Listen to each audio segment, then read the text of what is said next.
एक जज बाबा थे। वो वृंदावन में घूमते थे। किसी ने कहा, भाई ये दोनों बातें तो जम नहीं रही, कहां बाबा और कहां जज। तब एक व्यक्ति ने उनका परिचय बताया कि ये पहले जज थे और इनके जीवन में भगवान की ऐसी कृपा हुई कि तब से यह बाबा हो गए। और आगे बताया कि एक गरीब केवट था।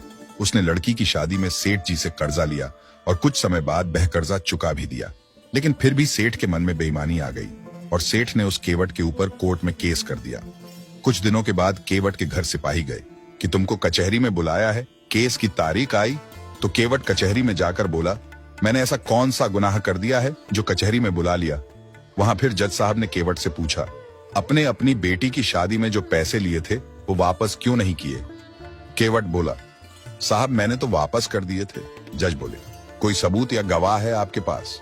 केवट बोला, साहब हमारे तो बांके बिहारी ही सबूत हैं और वही गवाह है।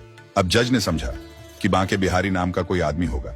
जज बोले, ठीक है, तो अगले सप्ताह बांके बिहारी को बुला के लाना। केवट बोले, ठीक है। उधर कानून की कार्यवाही के तहत गवाह को समन भेजा गया। सिपाही पूरे गांव में पूछता रहा कि कोई बांके बिहारी नाम का व्यक्ति है क्या। तो एक आदमी ने कहा, भाई बांके बिहारी नाम का आदमी तो नहीं है, पर मंदिर तो है। तो सिपाही ने सोचा, छुटकारा पाना है तो मंदिर में ही समन दे चलूं। कुछ समय बाद कचहरी की तारीख आई। जज साहब ने केवट से कहा, कहां है आपके गवाह। केवट बोला, हमारे गवाह तो हर जगह हैं। फिर कचहरी में आवाज लगती है, बांके बिहारी हाजिर हों। आवाज लगते ही पीछे से एक बूढ़ा आदमी कटघरे में आया। जज ने पूछा, केवट ने जब सेठ जी को पैसे लौटाए तब आप वहां मौजूद थे। बूढ़ा आदमी बोला, जी हां मैं वहीं मौजूद था। और आगे कहा, सेठ जी की अलमारी में डायरी के 330 नंबर पेज में वह पर्ची रखी है जिसमें हिसाब किताब बराबर लिखा है और दोनों के अंगूठे के निशान हैं। सेठ का घर दूर नहीं था। सिपाही को सीधा भेजा गया और अलमारी से रजिस्टर मंगवाया और जैसे ही 330 पेज देखा तो वह पर्ची हिसाब किताब बराबर वाली मिली। कचहरी में ताली बज गई और महफिल उठ गई। ये सब देखकर केवट का तो रो रो कर बुरा हाल हो गया और सोचने लगा, ठाकुर जी मुझे बेदाग बचा लिया। लेकिन जज साहब उस बूढ़े इंसान को ढूंढने लगते हैं कि ऐसा गवाह इतना कॉन्फिडेंट मैंने आज तक नहीं देखा। गवाह तो मिला नहीं लेकिन वो केवट मिल गया। जज बोले, भैया वो आपके जो गवाह थे मुझे उनसे मिलना है। केवट बोला, यहीं कहीं होंगे और अगर नहीं मिले तो हमारे गांव के मंदिर में चले जाना, वहीं रहते हैं। जज ने सोचा मंदिर के पुजारी होंगे।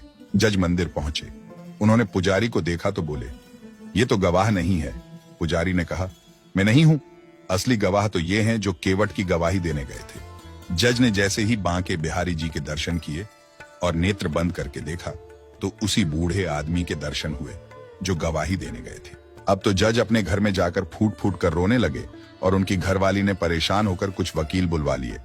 वकीलों ने पूछा, आप जज होकर के ऐसे कर रहे हो, क्या बात है, बात तो बताओ। तब जज ने वकीलों से कहा, आज मेरी अदालत में भगवान आए और मैं कुर्सी पर जज बना बैठा रहा और प्रभु नीचे खड़े समझाते रहे। यदि उनके दरबार में कभी गया तो कौन सा मुंह दिखाऊंगा कि मैं इतना बड़ा लाट साहब हो गया कि भगवान नीचे खड़े और मैं कुर्सी पर बैठा रहा। जज ने कहा, अब इस दुनिया में नहीं रहना और उसी दिन जज ने घर छोड़ दिया और वृंदावन आ गए। इसीलिए इनका नाम जज बाबा है।